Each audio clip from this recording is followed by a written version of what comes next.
प्रिय दर्शकों, नमस्कार। एक बार फिर से उपस्थित हूं आप सबके सामने सोमवार के कार्यक्रम में। चंद्रवार, आज के वार के अधिपति चंद्रमा और उनसे संबंधित कार्यक्रम, बहुत विशाल कार्यक्रम और बहुत महत्वपूर्ण। जय श्री कृष्ण आवश्यक रूप से लिखना चाहिए और कार्यक्रम प्रत्येक दिन देखना चाहिए। मुझे अपने आप पे हंसी आती है कि मैं कैसा आदमी हूं जिसके चैनल पे 1 लाख सब्सक्राइबर कहने को तो हो गए हैं, पर आप लोगों को बड़ा अजीब लगेगा कि आज भी मेरे चैनल के व्यू 500 हो जाते हैं, कार्यक्रम के 1000 हो जाते हैं। मतलब ये अब मुझे इसमें ये लगता है, क्योंकि कई बार लोग शिकायत ये करते हैं कि मुझे नोटिफिकेशन नहीं मिलता। तो हो सकता है कि ये यूट्यूब की कोई अंग्रेजी लोग हैं भाई, और उनकी ये स्थिति है, तो उन पे विश्वास तो नहीं किया जा सकता कि वो क्या कर रहे हैं। हो सकता है क्योंकि वो रेवेन्यू जनरेट करते हैं ना, तो वीडियो पहुंचे ही नहीं।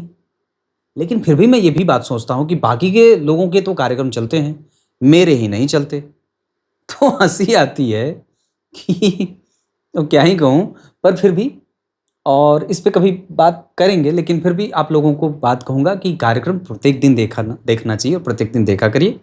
अगर रोज दिन कार्यक्रम नहीं मिल रहा है तो हो सकता है कि कुछ ऐसा होगा कि अनसब्सक्राइब करके फिर से सब्सक्राइब करने पे शायद नोटिफिकेशन आने लगता है। आइए विषय पे लेके आता हूं। कार्यक्रम के आरंभ में जो मैंने श्लोक पढ़ा है वो शिव पुराण का है। किमद्रुम पे आज चर्चा कर लेते हैं,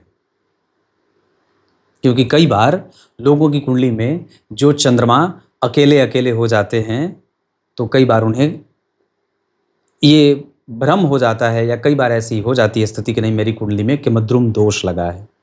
पर इसे किमद्रुम भंग योग, चंद्रमा कब किमद्रुम लगाते हैं, कब वो भंग होते हैं और कैसा वो परिणाम करते हैं, आज का पूरा कार्यक्रम इस पे विस्तार से चर्चा कर रहा हूं। सबसे पहले तो बात करते हैं शुक्ल पक्ष के अष्टमी। मैंने तो लगभग 1000 बार ये बात कही है। शुक्ल पक्ष के अष्टमी तिथि से लेकर के कृष्ण पक्ष के अष्टमी तिथि तक के चंद्रमा शुभग्रह होते हैं। इसमें से वो पूर्णेंदु कहे जाते हैं। और शुक्ल पक्ष के सप्तमी तिथि से पहले और कृष्ण पक्ष के सप्तमी अष्टमी तिथि के बाद, मतलब कृष्ण पक्ष के अष्टमी तिथि के बाद और शुक्ल पक्ष के सप्तमी तिथि तक के चंद्रमा क्षण चंद्रमा कहे गए हैं। ये पापक चंद्रमा होते हैं। ये चंद्रमा की स्थिति हो गई। आश्रित्य चंद्रस्य बला बलानी ग्रहा प्रयक्षन्ति शुभा शुभानी। आचार्य लिखते हैं कि चंद्रमा पर ही सारे ग्रहों का फल निर्भर करता है।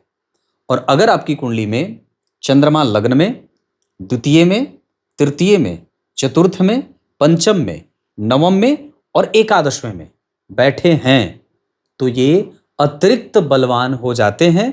या इन भावों के बैठे चंद्रमा पक्ष के बल से थोड़े बहुत कमजोर होने के बावजूद भी जातक को फल दे जाते हैं। क्लियर है? बात करेंगे कि कब कब चंद्रमा को किमद्रुम दोष लगता है और कब सबसे महान किमद्रुम दोष लगता है। किमद्रुम दोष ठीक नहीं माना गया है। इसमें सबसे ज्यादा तो लड़ाई आपकी अपने से ही हो जाती है, और अपने से ही, अपने भाई बहन से नहीं, आपके कुटुंबजनों से नहीं, आपके अपने मन से।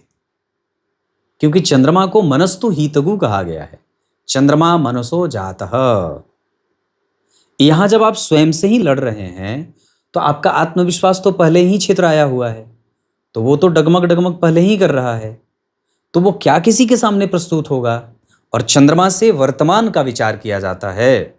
तो यहां अगर चंद्रमा आपकी कुंडली में प्रभावित हो गए तो आप ये मान लीजिए कि आपका वर्तमान प्रभावित हो रहा है। इस वजह से भगवान हमें चंद्रमा को निश्चित रूप से अगर ठीक करना है तो हमारे वर्तमान पे हमारा ध्यान सबसे ज्यादा जाना चाहिए। हमारा वर्तमान कितना सुरक्षित है, हम वर्तमान को कितना बेहतर बना रहे हैं, तभी हमारा भविष्य सुरक्षित होगा। और कहीं ना कहीं अगर चंद्रमा वर्तमान के सूचक हैं, क्योंकि ये सभी राशियों पे जल्दी जल्दी घूम जाते हैं, तीव्रगामी ग्रह हैं, और कई बार तो ये शनि के मृतप्रायः दोष को भी समाप्त कर देते हैं, इनमें इतनी बल होती है स्थिति। तो चंद्रमा जो हैं वो बड़े ही निर्णायक ग्रह होते हैं, और यही सूर्य को भी बल देते हैं, यही सूर्य को भी शीतलता देते हैं, यही गुरु को भी गजकेसरी बनाने का योग देते हैं और आज्ञा देते हैं, यही मंगल को रुचक और शुक्र को मालव्य देने की योग्यता और क्षमता देते हैं। अगर इनमें कमजोरी आ जाएगी तो सारे के सारे राजयोग आपके धरे के धरे रह जाएंगे। बात करते हैं कब बनता है। सबसे खराब किमद्रुम कब बनेगा? 12वें, आगे पीछे कोई ग्रह नहीं, भयंकर खराब दोष। उसके बाद अष्टम, अगर अष्टम में बैठ गए, आगे पीछे कोई ग्रह नहीं, किमद्रुम। पर एक बात और भी होगी कि किमद्रुम कब नहीं माना जाएगा, उस पर भी बात करेंगे। 6वें स्थान में, आगे पीछे कोई ग्रह नहीं, किमद्रुम लग गया। लेकिन इन 3 भावों में, दूसरा 10वें स्थान में, आगे पीछे कोई ग्रह नहीं, किमद्रुम लग गया। 7वें स्थान में बैठ गए, आगे पीछे कोई ग्रह नहीं, किमद्रुम लग गया। लेकिन ये किमद्रुम लग गया, मजबूत और खराब किमद्रुम कब कहेंगे?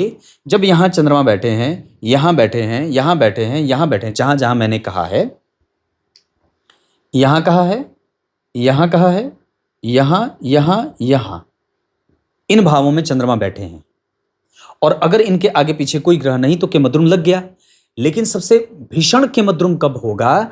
कि जब यहां से केंद्र में कोई ग्रह नहीं, यहां का भाव भी खाली है, यहां का भाव भी खाली है, यहां का भाव भी खाली है, तो यह भीषण किमद्रुम हो गया। इसमें और भी ज्यादा भीषण किमद्रुम कब लग गया? कि इस पे कोई भी ग्रह देख नहीं रहा। मान लीजिए गुरु यहां नहीं बैठे हैं, आपकी चंद्रमा पे गुरु की दृष्टि नहीं है, मंगल की दृष्टि नहीं है, शुक्र की दृष्टि नहीं है, ये दोनों ग्रह तो 4-4, 7-7 दृष्टि लेके बैठे हैं। शनि की दृष्टि नहीं, कोई भी ग्रह उन पे देख नहीं रहा, तो ये किमद्रुम और भी ज्यादा खतरनाक और खराब हो जाता है। इसमें भी किमद्रुम और खराब कब होगा भाई? तो और खराब तब हो जाएगा जब वो पक्ष के बल से भी हीन है। मतलब कृष्ण पक्ष के अष्टमी, नवमी, दशमी, एकादशी, द्वादशी, त्रयोदशी, चतुर्दशी, अमावस्या तक का जन्म है। और ये सारी ही स्थितियां चंद्रमा भुगत रहे हैं, तो ये व्यक्ति को विक्षिप्त, पागल और मानसिक रोगी बना देते हैं। और फिर इसका झगड़ा स्वयं से हो जाता है। वही झगड़ा बढ़ते बढ़ते बढ़ते, ये वही लोग होते हैं जो शराब, नशा, पागल खाने, जुआ, सट्टा, लॉटरी, नुकसान, मन का नियंत्रण न करना, परिस्थिति को समझना नहीं, नियमित दिनचर्या का पालन न करना, नुकसान व्यापार में उठाना, ब्राह्मणों को अनादर में लेके जाना, वैश्य को अनादर की दृष्टि से देखना, समाज के किसी भी व्यक्ति से अपना संबंध और पाला न रखना, अकेले एकांत है, निठल्ला है, गंदा है, ये बड़ा खराब होता है। और चाहे आप कितने ही राजा के घर में जन्मे हैं, आपको उसका सुख नहीं मिलेगा। और जब ये चंद्रमा एक्टिव हो जाएं और ये इतने सारे दोषों के साथ बैठे हैं, तब तो आपका रखा हुआ धन भी नष्ट कर देते हैं। तब तो आपको अपनी पूंजी ही आपके काम नहीं आती है। और एक बात बताऊं, एक बड़ी अच्छी बात बताता हूं कि हम लोगों को भले लगता है कि ऐसा कुछ है नहीं, पर ये बहुत होता है।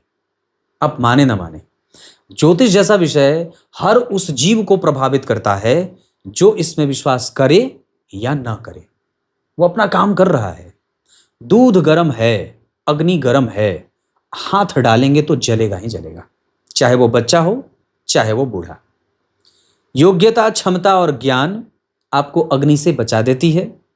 समुद्र में आने वाली तूफानों से आप बच जाते हैं, नहीं है तो डूबेंगे और जलेंगे।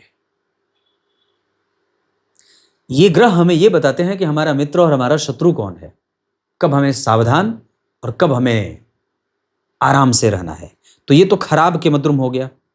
ये और भी खराब कब हो जाए, इसकी डिग्रेडेशन और भी ज्यादा नीचे कब चली जाएगी? जब ये नवमांश चक्र में भी ऐसे ही नितांत कमजोर पड़े हों, नीच राशि में बैठे हों, शत्रु की राशि में बैठे हों, अस्त हो गए हों, चंद्रमा सूर्य के सन्निकट आ गए हों।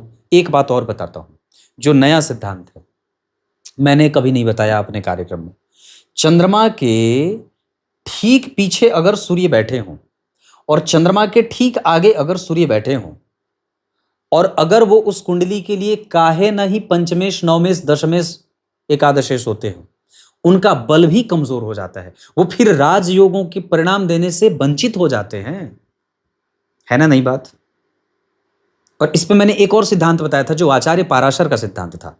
उसमें उन्होंने, भगवान ने लिखा कि चंद्रमा अगर जहां बैठे हैं वहां से चौथे, सातवें और 10वें घर में अगर सूर्य बैठे हैं तो ये व्यक्ति के बुद्धि को कमजोर कर देते हैं, तर्क बल, ज्ञान बल, आत्मबल को कमजोर कर देते हैं। दूसरे, चौथे, 7वें और 10वें, फिर व्यक्ति अपने ज्ञान और बुद्धि का सतत सही इस्तेमाल नहीं कर पाता है। वो बात मैंने कही, चंद्रमा से 12वें सूर्य योग कारक होने के बावजूद, जैसे मान लीजिए वृश्चिक लग्न की कुंडली है, जैसे मान लीजिए सिंह लग्न की कुंडली है, धनु लग्न की कुंडली है, मेष लग्न की कुंडली है, इन सभी लग्नों में सूर्यदेव को अच्छा भाव मिला होता है। लेकिन अगर इस भाव में इस लग्न की कुंडली के लिए चंद्रमा जहां बैठे हैं वहां से ठीक दूसरे घर में सूर्य और ठीक 12वें घर में सूर्य हो जाएं तो योग कारक होने के बावजूद भी वो परिणाम देने से वंचित हो जाते हैं, कमजोर हो जाते हैं। इतनी क्षमता सूर्य में है या चंद्रमा में है। इसी वजह से मैंने पूर्व में बात कही थी कि ये चंद्रमा सूर्य को भी कहते हैं कि हाँ तुम परिणाम दो। बहुत महत्वपूर्ण कार्यक्रम है ये, और ऐसे हवा में बात नहीं कर रहा, ग्रंथ की बात है। ये आपके चंद्रमा किमद्रुम से पीड़ित हो गए, किमद्रुम हो गया, इनको दोष लग गया। अब बात करते हैं ये भंग कब होता है, कब होता है? तो भंग कब होगा? अगर चंद्रमा उच्च के बैठे हों। क्लियर है? अगर चंद्रमा से चौथे, 10वें, 7वें कोई ग्रह बैठा हो, कोई भी ग्रह, फर्क नहीं पड़ता वो शनि है या मंगल है या राहु केतु है, कोई फर्क नहीं पड़ेगा। हाँ, राहु केतु के बारे में थोड़ा सा संशय हो जाएगा। दूसरा, त्रिकोण में बैठे हो तो भी चलेगा। राहु अगर मान लीजिए कुंभ राशि में बैठे हैं तो अच्छा हो जाएगा, फिर काफी हद तक उससे सहूलियत मिल जाएगी। पूरा तो नहीं पर काफी हद तक कुछ सहूलियत जातक को दे देंगे। तो केंद्र में कोई ग्रह बैठा हो, मान लीजिए चंद्रमा यहां बैठे हैं, चौथे कोई ग्रह बैठ गया, 7वें, पंचम, नवम, 10वें कोई ग्रह बैठ गया। उसके बाद उस पे एक से अधिक ग्रह की दृष्टि जाती हो तो ये कैसे होगा? मान लीजिए चंद्रमा पे गुरु की दृष्टि पड़ गई, यहां शुक्र बैठ गए, यहां मंगल बैठ गए, यहां शनि बैठ गए, तो चंद्रमा पे एक से अधिक ग्रह का प्रभाव पड़ गया। इसका अर्थ है कि वो चंद्रमा अगर आपकी कुंडली में पक्ष के बल से कमजोर हैं तो अगर इतने बल उनको मिल रहे हैं, चंद्रमा पे जितने ग्रहों का प्रभाव जा रहा है, ये चंद्रमा बलवान होंगे और ये किमद्रुम भंग होकर के कल्पद्रुम योग बन जाएगा। ये फिर ये राजयोग बन जाता है। इस कार्यक्रम को जरूर फैलाना चाहिए और लोगों तक भेजने का काम करना चाहिए।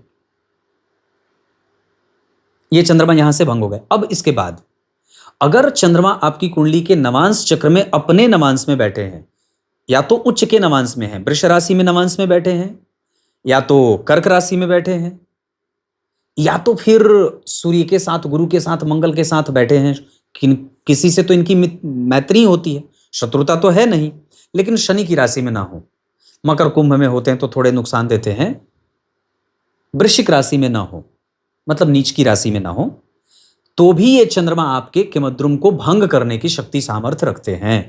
और ये फिर आपको धन, मान, पद, प्रतिष्ठा, ज्ञान, गुण, सुख, सौख्य, आनंद, संसाधन और साधन से भरने वाले हो जाते हैं।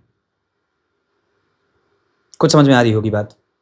मतलब अगर ऐसे चंद्रमा बैठे हैं जिन पे एक से अधिक ग्रहों का प्रभाव है, अगर वो आपकी कुंडली में जहां बैठे हैं वहां से चौथे, 10वें कोई बहुत सारे ग्रह बैठे हैं, फिर भी वो पक्ष बल से अगर कमजोर हैं, और साथ ही साथ अगर इस चंद्रमा के ठीक पीछे मंगल, गुरु, शुक्र, बुध आदि ग्रह बैठे हैं, तो ये तो एक तरीके से राजयोग ही बन जाता है।